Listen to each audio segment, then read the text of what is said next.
ఏమైందిరా kit అట్లేడుస్తున్నావు? Love చేసిన పోరి ఏ రేవలతోనన్నా సోపది కూడా జంప్ అయిందా ఏంది? పోరి తగలబెట్ట ఎప్పుడు లవ్ మ్యారేజ్లేనా? ఇంక నేను ఎక్కువ రోజులు ఉండలేను పద్మ. ఓహో, కొలువుకి రాజీనామా పెడుతున్నావా? ఎందుకురా కిట్టు, ఇక్కడ నీకు అంత కష్టమేం వచ్చిందిరా? నిన్ను ఎవరో ఏమన్నారు కదరా? నా ఏడుపు నీకు అర్థం కాకుండా ఉండదా? నేను ఈ భూమి విడిచిపెట్టిపోయే టైం దగ్గరకు వచ్చిండది పద్మ. నాకు ఈ భూమి మీద నూకలు చెల్లిపోయినాయి పద్మ. ఏహే ఆపు నీ ఏడుపు. ఆడపిల్లలకి ఏడుస్తున్నావు, అయినా బండకు బండ చిన్నపాటి కొండలెక్కున్నావు. నీకేమైందిరా?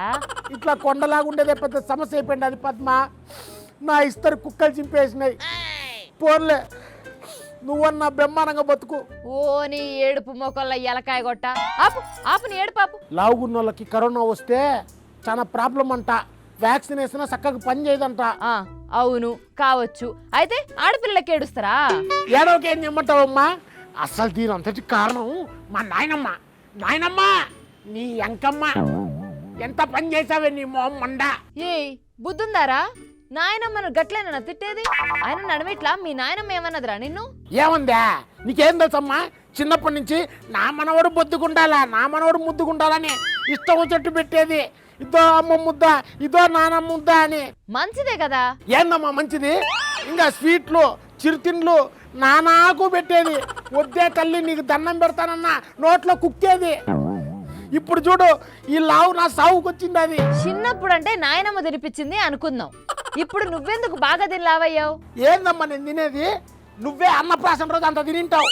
నేను నువ్వు తినేదంటూ రోజంతా తింటా, అయినా కానీ ఇట్లా లావుగా ఉండా.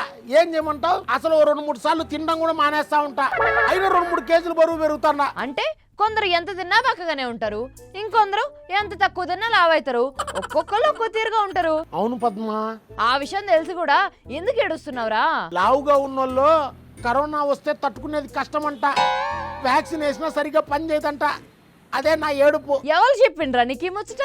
ప్రపంచ బ్యాంక్ వాళ్ళు కరోనా పరిశోధనల కోసం నియమించిన సైంటిస్టులు చెప్పినారంట. అది నిజమే కావచ్చు కానీ కరోనా ఒక్క లావున్నోళ్ళకే కాదు, ఒక్కొక్కలను ఒక్కొక్క తీరుగా ఇబ్బంది పెడుతున్నది. కాకపోతే లావుగున్నోళ్ళని కొద్దిగా ఎక్కువ ఇబ్బంది పెడుతున్నది అన్నట్టు అంతే. చూడు నువ్వు కూడా అదే అంటున్నావు. నా పని అయిపోయింది పద్మా. ఏహే ఆపు నీ ఏడుపు. మళ్ళీ మొదలుకొచ్చినావు.